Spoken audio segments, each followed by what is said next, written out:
الحمد للہ رب العالمین والصلاة والسلام علی اشرف الانبیاء والمرسلین اما بعد رب اشرح لی صدری ویسر لی امری واحلل عقدۃ من لسانی یفقہوا قولی رب یسر ولا تعسر وتمم بالخیر اللہم انی اسألک علما نافعا ورزقا طیبا وعملا متقبلا یا مقلب القلوب ثبت قلبی علی دینک آمین اللہم آمین۔ السلام علیکم ورحمۃ اللہ وبرکاتہ۔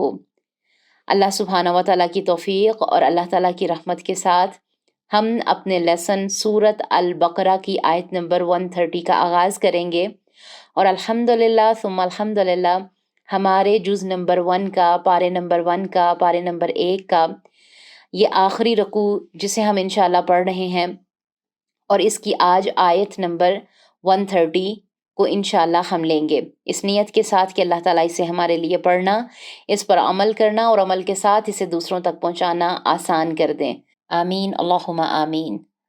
تھوڑا سا جائزہ لے لیتے ہیں آیت نمبر 130 سے لے کے 141 تک، یعنی کہ ہمارے جز کا اہتمام جہاں تک ہوگا، آخری رکوع اس کا مرکزی خیال کیا ہے۔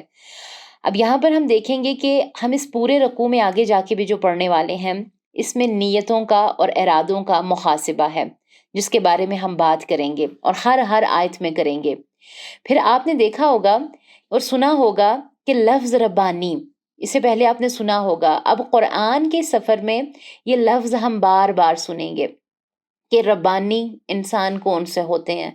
پھر ہم دیکھیں گے کہ یہ جو انسان ہے، ہم اپنی ساری زندگی اللہ سبحانہ و تعالیٰ کے نام پر لگا دیتے ہیں، لیکن جب ہمارے وہ موت کا وقت قریب آتا ہے تو پھر ہمیں کون سی فکریں لاحق ہوتی ہیں، یعنی کہ نسلوں کی فکریں کن لوگوں کو ہوتی ہیں۔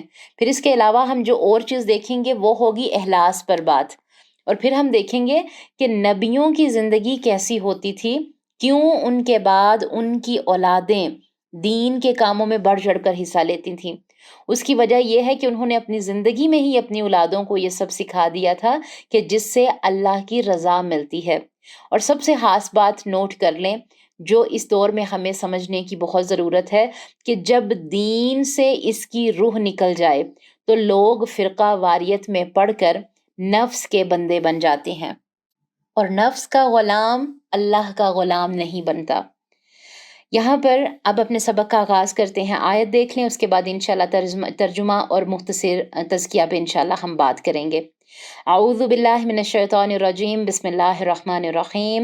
ومن يرغب عن ملة إبراهيم إلا من سفه نفسه ولقد اصطفيناه في الدنيا وَإِنَّهُ فِي الْآخِرَةِ لَمِنَ الصَّالِحِينَ۔ ترجمہ دیکھ لیں، اللہ سبحانہ و تعالیٰ فرما رہے ہیں، اور کون ہے؟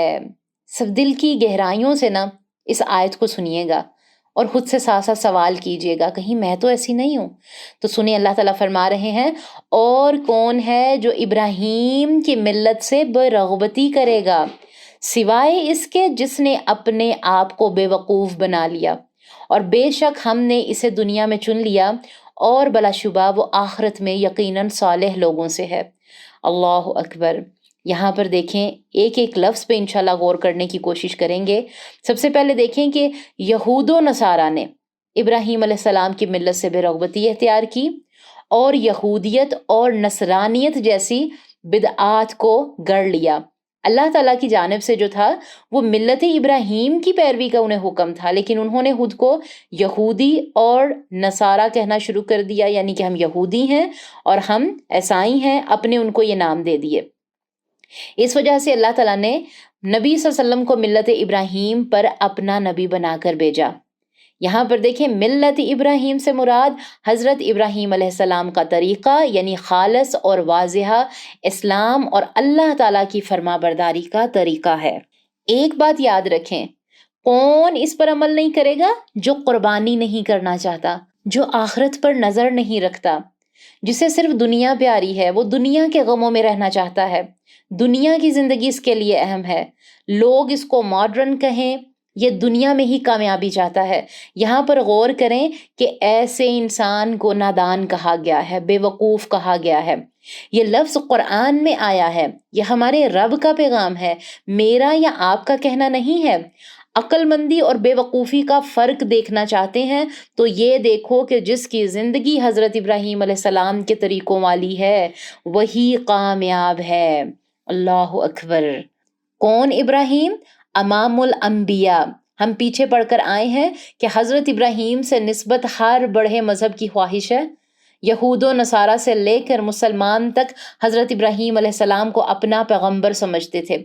جب نبی صلی اللہ علیہ وسلم وہی شریعت لے کر آئے تو سب کو چاہیے تھا کہ وہ ان کی پیروی کرتے، یعنی جیسے ہم اردو میں کہتے ہیں کہ وہ کون ہے جو اپنے آپ کو بڑا چودھری سمجھتا ہے، یہاں پر بات کر کے انکار کر دیا گیا کہ کون ہے جو بے وقوف ہے، نادان ہے۔ کسی چیز کی رغبت رکھنا، خواہش رکھنا، یہاں رغبت کے بعد ان لگ گیا جس سے معنی الٹ ہو جاتے ہیں۔ جیسے نبی صلی اللہ علیہ وسلم کی ایک حدیث کا خلاصہ ہے، یعنی جس نے سنت سے منہ موڑا وہ مجھ میں سے نہیں۔ اللہ سبحانہ و تعالیٰ نے انسانوں کو زندگی گزارنے کا جو نظام دیا وہ شروع سے ایک ہی ہے، حضرت آدم علیہ السلام سے لے کے نبی صلی اللہ علیہ وسلم تک۔ اسلام شروع حضرت آدم سے ہوا اور اس عمارت کی آخری اینٹ ہمارے پیارے نبی صلی اللہ علیہ وآلہ وسلم ہے۔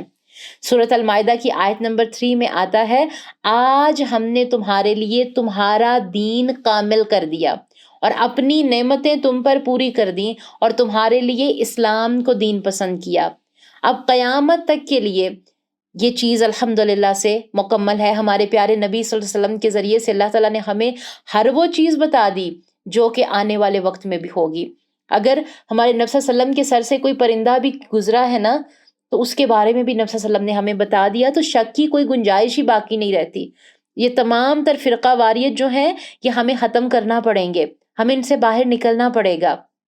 ناقص، بے وقوف، یعنی جس میں ذرا سی بھی عقل ہوگی وہ ملت ابراہیم کی پیروی کرے گا، وہ بے وقوف نہیں بنے گا۔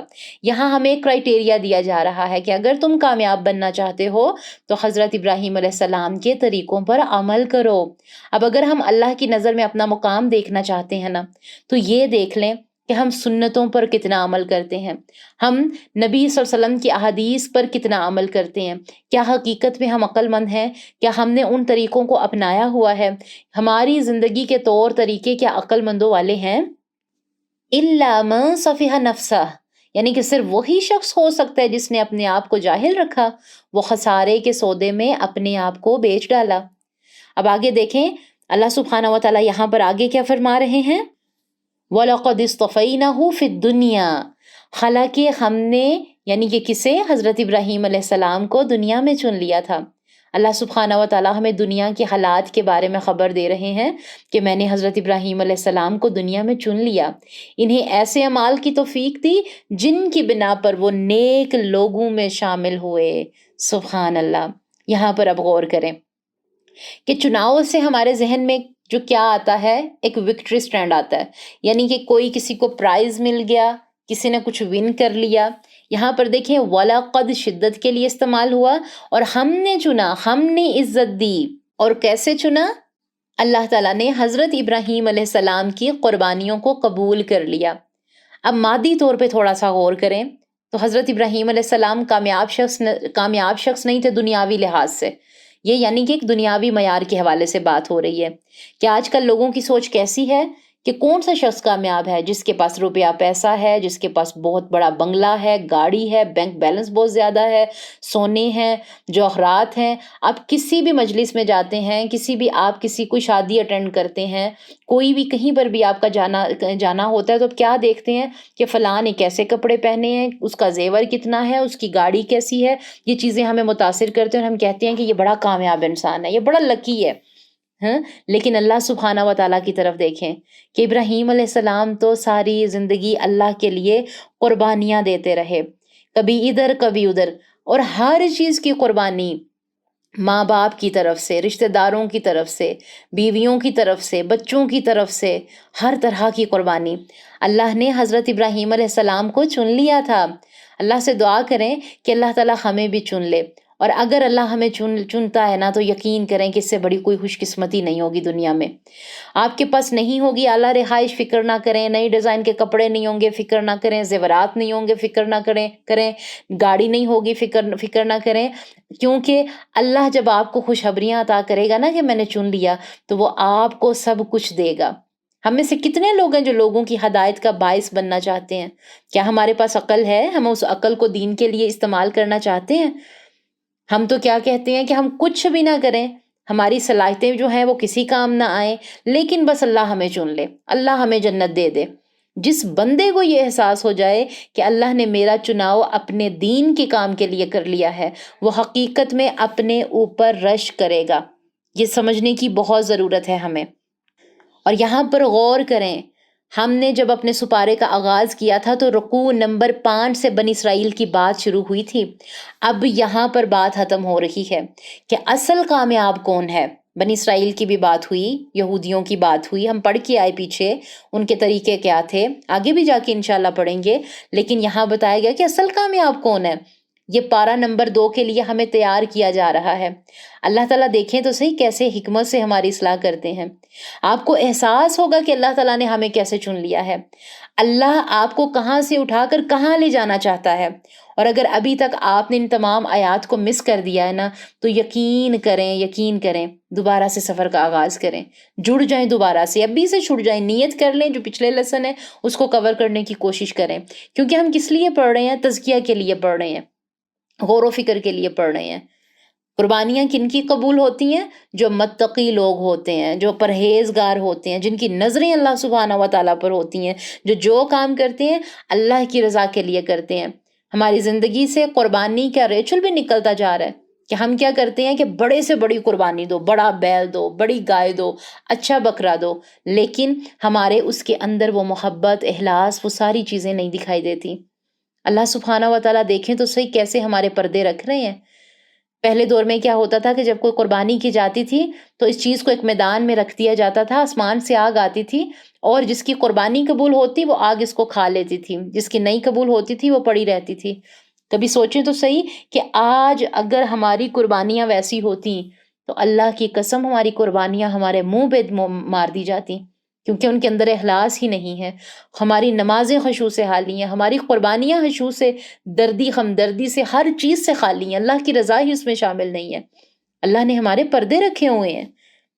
ہم اگر صدقہ بھی کر رہے ہیں، کسی کو کچھ دے بھی رہے ہیں نا، تو اس انسان کو دے رہے ہیں، ہم کہیں کہ یہ ہمارے کل کو کسی کام آ جائے یا میرا اس کے پاس اٹھنا ہے، بیٹھنا ہے. ہم نہیں نظر دوڑاتے اپنے آس پاس، ہم نہیں دیکھتے. دن بدن ہمیں یہ فکر لگ جانی چاہیے کہ اللہ میرے اعمال قبول کر رہا ہے یا نہیں کر رہا، کیا میرے اندر اخلاص ہے. اصطفینہ سے یہ بھی پتہ چل رہا ہے کہ اللہ نے پاک صاف کر لیا، انہیں اپنے لیے رکھ لیا. دنیا کے بوجھ ختم ہو جاتے ہیں، آپ کو دنیا کی پرواہ ہی نہیں رہتی، آپ کو سکون ملتا ہے، آپ اپنی راہ میں آنے والی رکاوٹیں دور کرنے لگتے ہیں، دنیا کی مصروفیات ہم کم کرنے لگ جاتے ہیں. حضرت ابراہیم علیہ السلام کا طریقہ شرک سے پاک تھا، اللہ کے کام ماننے والا طریقہ تھا. ہم دیکھیں کہ ہمارے طریقے کیسے ہیں. وَإِنَّهُ فِي الْآخِرَةِ لَمِنَ الصَّالِحِينَ، اور بلا شبہ وہ یقیناً آخرت میں صالحین میں سے ہوگا. یعنی کہ حضرت ابراہیم علیہ السلام، اللہ رب العزت نے فرمایا کہ وہ آخرت میں نیک لوگوں میں شامل ہوں گے جو بلند درجات پر ہوں گے. حضرت ابراہیم علیہ السلام کیسے انسان تھے؟ ایک سوال ہے نا، کیسے انسان تھے وہ؟ پوچھیں اپنے دل سے، آپ کے دل میں کیا آئے گا؟ قرآن کیا بتاتا ہے کہ وہ اللہ تعالیٰ کی تمام آزمائشوں میں پورا اترنے والے تھے. پھر نمبر 2، سب لوگوں کے پیشوا تھے. پھر اس وجہ سے اللہ تعالیٰ نے انہیں برگزیدہ کیا. جہاں وہ عبادت کے لیے کھڑے ہوتے تھے، اسے مستقل جائے نماز بنانے کا حکم ملا. وہ اللہ تعالیٰ کے گھر کو پاک صاف رکھنے والے تھے. وہ اللہ تعالیٰ سے اپنی ذات، اپنی اولاد، اپنی قوم کی، دنیا و آخرت کی بلائیوں کی دعائیں کرنے والے تھے. وہ اللہ تعالیٰ کا گھر بنانے والے تھے. وہ یکسو خنیف تھے. وہ صالح اور مسلم تھے. اپنی اولاد کو اللہ تعالیٰ کی اطاعت کی نصیحت کرنے والے تھے. رسول اللہ صلی اللہ علیہ وسلم سیدنا ابراہیم کی دین کی دعوت دیتے تھے نا، تو سوال پیدا ہوتا ہے پھر کیوں یہودی اور عیسائی جو تھے، وہ کفار مکہ جو ہیں، وہ سبھی آپ کو ان سے منسوب جو ہے کرتے تھے، لیکن مخالف کیوں ہو گئے؟ پھر یعنی دعوت تو حضرت ابراہیم علیہ السلام کے دین کی طرف آنے کی دی جا رہی تھی نا، لیکن یہ سب پھر مخالف کیوں ہو گئے؟ کیونکہ یہود دین کو قومی عزت کا نشان سمجھتے تھے، جبکہ نبی صلی اللہ علیہ وسلم کی دعوت کے مطابق دین یہ تھا کہ انسان اپنی زندگی کو اللہ تعالیٰ کے رنگ میں رنگ لے اور ایک سو ہو کر اللہ کا ہو جائے۔ اس دعوت دین سے ان کی قومی عزت دینے والے دین پر ضرب پڑتی تھی، اس لیے وہ آپ صلی اللہ علیہ وآلہ وسلم کے دشمن بن گئے۔ اب یہاں پر دیکھیں کہ مجھ میں اور آپ میں کون سی ایسی خصوصیات ہوں گی کہ اللہ سبحانہ و تعالیٰ ہمارا انتخاب کریں گے۔ تو یاد رکھیں، اللہ تعالیٰ اسلام یعنی مکمل اطاعت اور فرما برداری، احسان یعنی نیکی کا اعلیٰ معیار، اخلاص اور رضائے الہی کو پیش نظر رکھنے، وفاداری، یکسوئی اور فرما برداری کی وجہ سے انتخاب کرتے ہیں۔ واللہ عالم۔ اور یہ بھی یاد رکھیں کہ آخرت کی کامیابی ہی اصل کامیابی ہے۔ جو بندہ اپنی زندگی میں اللہ کی خاطر کوئی نیکی کرتا ہے نا، اللہ اس کی بڑی قدر کرتے ہیں۔ اسلام سلامتی کا راستہ ہے کہ اپنے آپ کو اللہ کی بندگی میں دے دیں، پھر سلامت رہیں گے۔ جو لوگ اللہ کی بات مانتے ہیں اور جو نہیں مانتے وہ کبھی برابر نہیں ہو سکتے۔ اصل عقل مند وہ ہے جو آخرت کا سودا کرتا ہے اور جو آخرت کی کامیابی چاہتا ہے اور یہ چاہتا ہے کہ اس کا شمار صالحین میں ہو، اس کو حضرت ابراہیم علیہ السلام کی طرح ہونا پڑے گا۔ اور ایک چیز دیکھ لیں کہ بار بار اس میں ہمیں جو دعوت دی گئی ہے کہ حضرت ابراہیم علیہ السلام کے جتنے بھی طریقے تھے آپ دیکھ لیں، ان میں کوئی بھی شرک نہیں تھا، ہر طرح سے شرک سے پاک۔ کوئی بھی مشکل ان پہ آئی ہے، انہوں نے کوئی ادھر ادھر کے وسیلے پیش نہیں کیے، انہوں نے کیا کیا؟ اپنی نظریں اللہ پر رکھی۔ تو اگر کسی نے اپنی اصلاح کرنی ہے نا، تو حضرت ابراہیم علیہ السلام کی زندگی کے بارے میں ضرور پڑھیں کہ ان کی زندگی میں کون کون سی مشکلات آئیں، ان کی سنتوں کو عمل میں لائیں۔ دین ہمارا دین اسلام ہے، ہمارا کوئی فرقہ نہیں ہے، ہم نے اسی کو فالو۔ وہ تمام ہمارے پیارے سسٹرز جنہوں نے ابھی تک ہمارے چینل کو سبسکرائب نہیں کیا ہے، وہ ہمارے چینل کو سبسکرائب ضرور کر دیں۔ کمنٹ باکس میں جا کر ہمیں اپنی رائے کا اظہار ضرور کیا کریں۔ اس سے کیا ہوتا ہے کہ ہماری پیچھے جتنی بھی ٹیم ہوتی ہے اس کو بہت خوشی ہوتی ہے، کام کرنے میں آسانی ہوتی ہے، اور اس سے ہم خود بھی موٹیویٹ ہوتے ہیں کام کو لے کے، چیزوں کو لے کے۔ اللہ تعالیٰ آپ سب کو جزائے خیر عطا فرمائے، آمین۔